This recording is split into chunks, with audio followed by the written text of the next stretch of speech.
तबियत खराब होना एंड ऑल, ये सारी चीजें बाय पार्ट्स हैं, ये आप इसको एक्सक्लूड नहीं कर सकते। आप अपनी फैमिली के साथ रिश्ते नहीं तोड़ सकते, आपको घर के काम अगर आते हैं या अपने पर्सनल काम आते हैं आप उनको नहीं छोड़ सकते, ये सारी चीजें पार्ट है। लेकिन आप बस ये कर सकते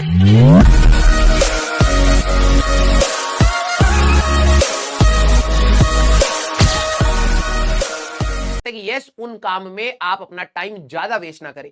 अगर आपको मम्मी ने बोला कि ये कुछ कर दो तो उसको जल्दी से करके आप अपने वापस आ जाए, तो आप अपना वो काम करिए। लेकिन यस, अब जिनकी तबियत खराब है एंड ऑल, ये सारी चीजें, वो पार्ट आएगा बेटा। और मैं आपको पहले भी बता चुका हूं, एक ये वाला पार्ट रहेगा, प्री बोर्ड से पहले नवंबर में कई बच्चों की तबियत खराब होगी, और फिर आपके सेकेंड अटेम्प्ट से पहले आपकी तबियत खराब होगी। ठीक है, जब जब सीजन चेंज होंगे उस समय बच्चों की तबियत खराब होती है, और ये हर साल कंपटीशन को इंपैक्ट करता है। ठीक है, बस मैं यही प्रे कर सकता हूं कि आप लोगों की तबियत हमेशा सही रहे, स्वस्थ रहे आप लोग, और अपनी जो तैयारी करी है उसको अच्छे से अंजाम पर पहुंचा पाए। यस, हाँ, 11th का, जो आप सभी लोग 11th के लिए परेशान होते थे बेटा, 11th का भी समय आने वाला है। ठीक है, अब मैं आपको पहले बता रहा हूं, लिख ही देता हूं भाई। अब जो समझदार होगा, हर बार मैं बीच बीच में आपको ज्ञान देता रहता हूं, और जो समझदार होगा वो अलाइन होता चला जाएगा। दिसंबर के बाद या दिसंबर से, ध्यान से सुनना, बहुत गहरी बात लिख रहा हूं, दिसंबर से अगर आपको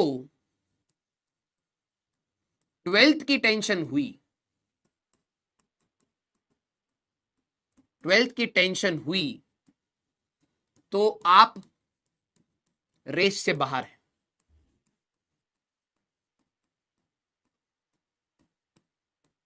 फर्स्ट अटेम्प्ट के लिए, सेकंड में कई बच्चे बाउंस बैक मारते हैं, पहले लिख रहा हूं, और ये हर साल के बच्चों का बिहेवियर रीड करने के बाद ही हमें पता लग रहा है। ठीक है, सेकंड अटेम्प्ट की मैं बात नहीं कर रहा हूं, सेकंड अटेम्प्ट में कई बच्चे बाउंस बैक मारते हैं और अच्छा फोड़ देते हैं।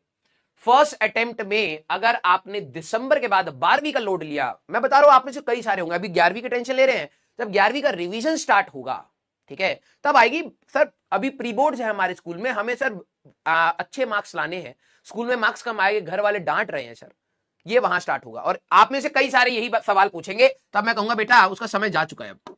ठीक है, याद रखना कि हमारे पास आई थिंक थर्ड या फर्स्ट वीक ऑफ डिसंबर से आपके दो चीजें स्टार्ट हो जाएंगी। जनरली कईयों के बोर्ड्स नवंबर में हो जाते हैं, बोर्ड्स प्लस 11th के रिविजन्स। अब दूसरा डाउट बच्चों के अंदर ये आता है कि क्या सर 11th का रिवीजन करने के लिए 1 महीना सफिशिएंट है? मैं यहां पे कहता हूं सफिशिएंट तो भैया कईयों के लिए 3 साल भी नहीं होते, कईयों के लिए सफिशिएंट तो 3 साल भी प्रिपरेशन के नहीं होते हैं। ठीक है, समय खराब करने वाले के लिए पूरा समय खराब हो जाता है, और पढ़ने वाले के लिए हर एक मिनट बहुत कीमती होता है। ठीक है, अब कई बच्चे इसको इस चीज से नापेंगे कि हमारे पास सर एक ही तो महीना है, 1 महीने में हम लोग क्या कर लेंगे, 1 मंथ में हम लोग ऐसा क्या कर लेंगे कि सर मेरा पूरा ही खत्म चीज आप सुधार देंगे। मैं नहीं सुधारूंगा, लेकिन मैं इस चीज की गारंटी दे रहा हूं कि यहाँ के जो अगर आप देखो, अगर मान लो हम रिवीजन नहीं कराते, आप क्या करते, आप कहीं भी क्रैश कोर्स लेते, क्रैश कोर्स ही आपका जनरली 30 to 40 डेज या 50 to 60 डेज का होता है। अगर हम लोग पढ़ रहे हैं तो उस समय हम लोग क्रैश कोर्स के जैसे पढ़ेंगे। अब क्रैश कोर्स ऐसा नहीं चलता है, ये आप समझिए, आपको एक फ्री क्रैश कोर्स मिल रहा है 11th क्लास का, और जो आपकी 11th की रिवीजन है, ध्यान से सुनिएगा, जो हम लोग करा रहे हैं फर्स्ट अटेम्प्ट से एटलीस्ट आप कुछ तो सीखेंगे। अगर आप सीरियस हुए और अपने बोर्ड्स को पहले संभाल के बैठे तो आप यहां पे सीख जाएंगे। 12वीं का 50%, 11वीं का 50% अप्रोक्सीमेटली हर साल आता है। अगर आप यहां सुधार करके अगर आप 40% भी ला रहे, 10% गलतियां भी मान लेते हैं, अगर आपने 20-30% यहां पर भी ले लिया ना, तब भी आपका एक अच्छा एनआईटी हाथ में आता है। मैं ये नहीं कह रहा बहुत, अगर आपने बिल्कुल खत्म करी तो आप बहुत अच्छे चले जाएंगे, नहीं, लेकिन ये नहीं भूलिएगा कि इसके पूरे प्रोसेस होने के बाद आपका सेकंड अटेम्प्ट भी आएगा। अब जो ऑप्टिमिस्टिक बंदा होता है, जो पॉजिटिव सोचने की बात करता है, उसके लिए ये रहेगा कि सर मैं अभी नवंबर तक मेरा ये टारगेट है, नवंबर के आखिरी दिन तक मैं अपने बोर्ड्स की सारी डेरिवेशन, फिजिक्स, केमिस्ट्री, मैथ्स जितना मेरा है, मैं अपने बोर्ड्स का भी तैयार करके चलूंगा। अब सर जेई एडवांस के बैच में आप बोर्ड्स के बारे में क्यों कह रहे हो? ठीक है, ये भी एक सवाल कई हो गया आता है कि सर हमें तो सिर्फ एडवांस की तैयारी करनी है। बेटा आपके जैसे बहुत सारे बच्चे मैं हर साल देखता हूं जिनके 75 से नीचे रह जाते हैं, और फिर वो बहुत गंदे स्ट्रेस में आते हैं। ये भी आपका एक एग्जाम है, उसको भी आप उतनी ही इज्जत से दीजिए और अच्छा एक स्कोर करके टेंशन फ्री हो जाइए लाइफ टाइम के लिए। ठीक है, कोशिश ये करिएगा कि नवंबर में ये निपट जाए, दिसंबर में इस पे पूरा फोकस लगाया जाए, फर्स्ट अटेम्प्ट में मैक्सिमम जितना कर सकते हैं उतना करा जाए। फिर आपके पास 2 महीने रहेंगे जिसमें आप बोर्ड्स का तैयार कर चुके हैं, तो आप 15 से 20 दिन के अंदर अपना पूरा बोर्ड्स का रिवीजन करेंगे। आपको बोर्ड्स का रिवीजन भी करवाया जाएगा, याद करिए आपको बताया गया था बोर्ड्स का रिवीजन भी करवाया जाएगा। फिर आप वो 20 दिनों में और अच्छे से अपने वो करेंगे, और आपके जेई की भी रिवीजन क्लासेस चल रही होंगी, उसमें पीवाईक्यूज के डिस्कशंस एंड ऑल सारी चीजें रहेंगी। ठीक है, अगर आप सही से, हाँ फिर नहीं, ये लाइव नहीं हो सकता बेटा, ये आपको रिकॉर्डेड में रहेंगे, मैं आपको पहले ही बता रहा हूं, क्योंकि आपको भी पता है बेटा 30 दिन या 40 दिन के अंदर पूरी 11th लाइव नहीं पढ़ाई जा सकती। ठीक है, और अगर पढ़ाई जाएगी तो फिर वही 9-9 घंटे 10-10 घंटे की एक लाइव वन शॉट होगा, उसमें आपको उतना बेनिफिट नहीं मिलेगा। रिकॉर्डेड में हम लोग बहुत अच्छे से कंटेंट को दे पाएंगे, आपको नोट्स नहीं बनाने हैं, सीधे कंसेप्ट समझिए क्वेश्चन करिए, कंसेप्ट समझिए क्वेश्चन करिए, ये आपका तरीका होता है। तो ये आपके रिकॉर्डेड रहेंगे बेटा। ठीक है, और जो अच्छे बच्चे होंगे तो सेकंड अटेम्प्ट तक अपने आप को उठाकर ले जा सकते हैं, अभी भी मौका है। अभी आपके पास सितंबर, अक्टूबर, नवंबर 3 महीने हैं। जो आपके केमिस्ट्री, मैथ्स एंड फिजिक्स में टॉपिक्स चलेंगे उनको कंसंट्रेशन के साथ क्लास में खत्म करिए, और घर पर अपने रिवीजन मॉड्यूल को स्टार्ट कर दीजिए। अब धीरे धीरे रिवाइज करना स्टार्ट करिए, otherwise end of the syllabus आते आते आपको लगता है यार पहला चैप्टर तो मैंने पता नहीं कब पढ़ा था, अब तो मैं भूल गया हूं।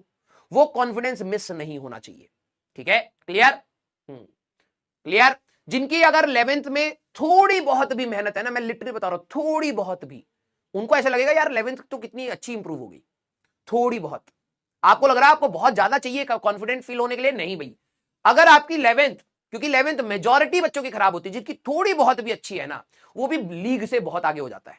ठीक है, और वो अगर थोड़ी सी दिसंबर महीना अगर जिसने अच्छे से यूटिलाइज कर लिया, वो बहुत ही आगे निकलता है। ठीक है, और सेकंड अटेम्प्ट है आपके पास, उधर तक फिर से हम लोग पीवाईक्यूज करेंगे। यहां आपको अपना मैक्सिमम आउटपुट निकालना है। यहां पर आपके सॉरी नहीं आने चाहिए कि सर 2-2.5 घंटे बर्बाद हो गए। 2-2.5 घंटा समझ रहे हो?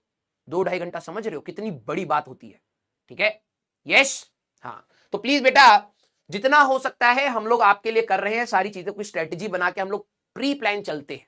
प्री प्लान, पूरा बैच आपका एडवांस तक के लिए प्री प्लान्ड होता है। एआईआर, अब देखिए आपको एआईआर के भी लेक्चर्स मिल रहे हैं। कमी तो आपको हमारे एंड से नहीं मिलेगी, लिटरली बता रहा हूं, हमारे एंड से कोई कमी नहीं मिलेगी, आप नहीं निकाल पाएंगे। ठीक है, अब छोटी मोटी सर टेक्निकल ग्लिच ये वो, भाई देखो इंसान है, एरर्स होते हैं, ये वाली चीज की तो मैं बात नहीं कर रहा, लेकिन यस आपको अगर मौके देने की बात है, लर्निंग के लिए एप्टीट्यूड डेवलप करने की बात है, उसकी कमी हम लोग नहीं छोड़ने वाले। ठीक है, बस बात यह है कि जिस दिन आप ये रियलाइज करेंगे, अगर वो डिले हो गया और लर्निंग आपको करने का मन हुआ लेकिन अब डिले हो गया, तो आपको समय मार देगा। आपको जितना जल्दी रियलाइज हो जाए उतना ही अच्छा है। यस, रियलाइज जितना जल्दी कर जाए उतना ही आपके लिए अच्छा है, राइट? हाँ, 11th का लोड अभी मत लीजिए, अभी पूरी एनर्जी 12वीं में लगाइए भाई, पूरी एनर्जी 12वीं में, एक बार भी 11वीं का थॉट मत डालिए। अगर आपकी 12वीं अच्छी से चल रही है, सब कुछ अच्छा है, आप निकाल सकते हैं समय, क्योंकि पिछले साल भी कई ऐसे बच्चे थे 12वीं के साथ 11वीं करते थे, लेकिन मैं वही कहता हूं उनके टेस्ट में 200 से ऊपर मार्क्स आ रहे होते थे, उनका 12वीं संभला हुआ था, तब वो टाइम निकाल के 11th रिवाइज कर रहे थे। अब मैं ये बोल दूंगा आप 11वीं पर भी ध्यान दीजिए, 100 मार्क्स वाला बच्चा भी वहां जाएगा, 12वीं में मार्क्स कमाएंगे, कोई सेंस नहीं बनेगा। वो अब आपको एनालाइज करना है कि आप समय निकाल सकते हैं तो निकालिएगा। ठीक है, हाँ, 10 मिनट बर्बाद हो गए कई बच्चों के, ओके, कोई दिक्कत नहीं बेटा, मैं हर क्लास में 10 मिनट ऐसे ही बर्बाद करूंगा आपके। ठीक है, कोई दिक्कत वाली बात नहीं है, क्योंकि सिर्फ पढ़ाने से अगर होती तो मैं तुम्हें बुक दे देता और कह देता पढ़ ले, लेकिन बात यह है फील करके एक दूसरे के साथ दूसरों की प्रॉब्लम समझ के ही आगे बढ़ा जाता है। ठीक है, बोलने से पहले एक बार सोचिया करिए। यस,